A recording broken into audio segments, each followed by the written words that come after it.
Friends, आप सब कैसे हैं। मेरा नाम है प्रफुल्ल कुमार। आज मैं एक नया वीडियो बना रहा हूं। इस वीडियो में मैं एक गंभीर मुद्दे के बारे में बातचीत करूंगा। इस टॉपिक पर बोलने से देश की मीडिया, स्वघोषित राजनेता, बुद्धिजीवी और पत्रकार भी डरते हैं।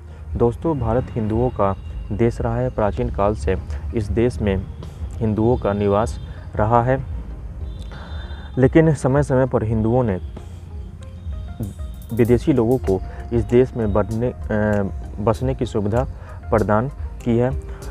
समय समय पर विदेशी लोग इस देश में व्यापार, पढ़ाई, मेडिकल और अन्य चीज़ों के लिए यहाँ आए हैं और यहाँ बसते गए हैं। हमारी इसी उदारता का दुष्परिणाम हमें झेलना पड़ा है। इस देश पर करीब 800 सालों तक मुसलमानों ने राज किया और 200 सालों तक अंग्रेज़ों ने राज किया है। हजार वर्षों की गुलामी के बावजूद और ईसाइयों और मुसलमानों द्वारा ढाए गए बहुत सारे जुल्मों के बावजूद भारत आज भी हिंदू प्रधान देश बना हुआ है। इस देश की बहुसंख्यक आबादी आज भी हिंदू है, लेकिन दुख की बात यह है कि हिंदू के इस देश से ही हिंदुओं को साफ करने की कोशिश की जा रही है। उनकी मान्यताओं, उनके रीति रिवाजों, उनके धर्म पर बराबर अटैक किया जा रहा है। लेकिन इस देश के राजनेता, प्रशासनिक तंत्र, पुलिस, न्यायपालिका और अन्य जिम्मेदार संस्थाएं चुप्पी साधे हुई हैं। दोस्तों, हमारे देश में जब भी कोई हिंदू त्यौहार मनाया जाता है तो देश के स्वघोषित सेकुलर बुद्धिजीवी लोग अपने बिलों से बाहर निकलते हैं और हिंदू धर्म की मान्यताओं पर अटैक करने लगते हैं। जैसे ही दिवाली का त्यौहार मनाने की प्रक्रिया शुरू होती है, स्वघोषित सेकुलर लोग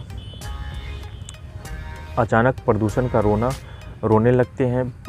दिवाली में पटाखों को न चलाने की बात होती है।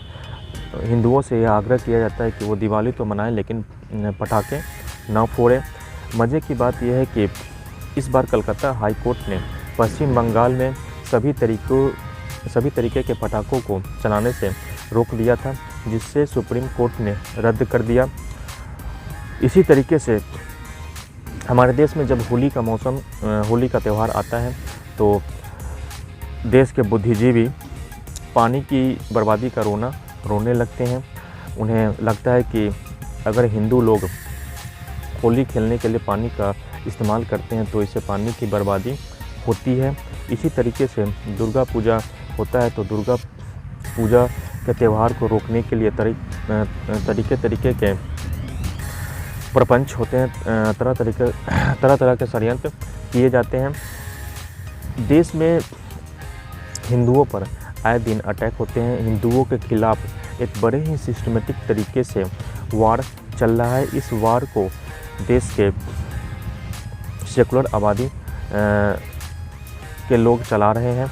देश के सेकुलर आबादी के लोग हमारे देश में लव जिहाद, धर्म परिवर्तन, जनसंख्या जिहाद, लैंड जिहाद और अन्य तरीके के जिहाद चला रहे हैं, जिसके बारे में हमारे देश के आम हिंदुओं को नहीं पता। उन्हें यह नहीं पता कि जिन लोगों को वो दोस्त समझते हैं, वो दोस्त ही उनकी जड़ों को काट रहा है। देश के जिन इलाकों में हिंदुओं की आबादी कम हो गई है, वहाँ पर हिंदू धर्म से जुड़ी मान्यताओं पर हमले हो रहे हैं। जम्मू कश्मीर इसका अच्छा उदाहरण है। जम्मू कश्मीर में 90 के दशक में वहाँ से कश्मीरी पंडितों को मार भगाया था और कश्मीरी पंडितों को भगाने में वहाँ के स्थानीय मुसलमानों और पाकिस्तानी आतंकवादियों का बहुत बड़ा योगदान था। दोस्तों, सवाल यह है कि देश के राजनेता, पुलिस अधिकारी, न्यायालय सब हिंदुओं के बारे में ही ज्ञान क्यों देते हैं? कोई क्यों मुसलमानों और ईसाइयों के बारे में ज्ञान नहीं देता है? इसका सीधा सा जवाब यह है कि इस देश के हिंदू संगठित नहीं है। अगर हिंदू संगठित होते तो देश की किसी भी संस्था, राजनेता या अन्य जिम्मेदार लोगों को हिंदुओं को लेक्चर देने की हिम्मत नहीं होती। हिंदू जातियों में बँटा है, हिंदू अपने राजनेताओं के हिसाब से बँटा है और हिंदू अन्याय के खिलाफ आवाज़ नहीं उठाता है। इसलिए देश की हिंदू आबादी को हर तरीके से टारगेट किया जाता है। इसके उलट अगर आप मुसलमानों को देखेंगे तो उनमें ज़बरदस्त एकता होती है। अगर वो गलत भी होते हैं तो उनकी संप्रदाय के लोग उन्हीं के लोगों का पक्ष लेते हैं। इसलिए कोई भी देश का कोई भी महकमा, देश का कोई भी राजनेता, देश का कोई भी मीडिया मुसलमानों के बारे में गलत बोलने की हिम्मत नहीं करता। इसी तरीके से ईसाइयों के बारे में कहा जा सकता है, ईसाइयों में भी ज़बरदस्त एकता होती है और अगर कोई भी व्यक्ति ईसाई धर्म के बारे में बकवास बातें करता है तो उसे सामूहिक रूप से दंडित किया जाता है। इसी तरीके से सिख धर्म के बारे में कहा जा सकता है। सिख धर्म के लोग भी अपने धर्म के प्रति बड़े ही कट्टर होते हैं। अगर किसी ने उनके धर्म के बारे में कोई बकवास बातें की तो उनका हाथ पैर काट दिया जाता है, उन्हें कठोर सज़ा दी जाती है।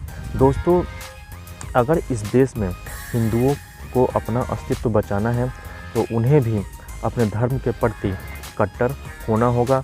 जो लोग हिंदू धर्म के खिलाफ आवाज़ उठाते हैं उनके खिलाफ कानूनी कार्रवाई करनी होगी और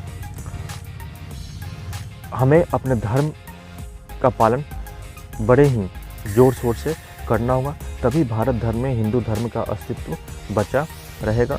नहीं तो देश के कई इलाकों से हिंदू धर्म का सफाया हो चुका है, हिंदू अल्पसंख्यक हो चुके हैं और वहाँ पर अन्य धर्मों के लोग काबिज हो चुके हैं जो हिंदुओं की संपत्ति, हिंदुओं की ज़मीन और हिंदुओं के प्रॉपर्टीज़ पर कब्जा कर रहे हैं। यह समस्या काफ़ी गंभीर है जिसे नज़रअंदाज करना बेवकूफ़ी होगी।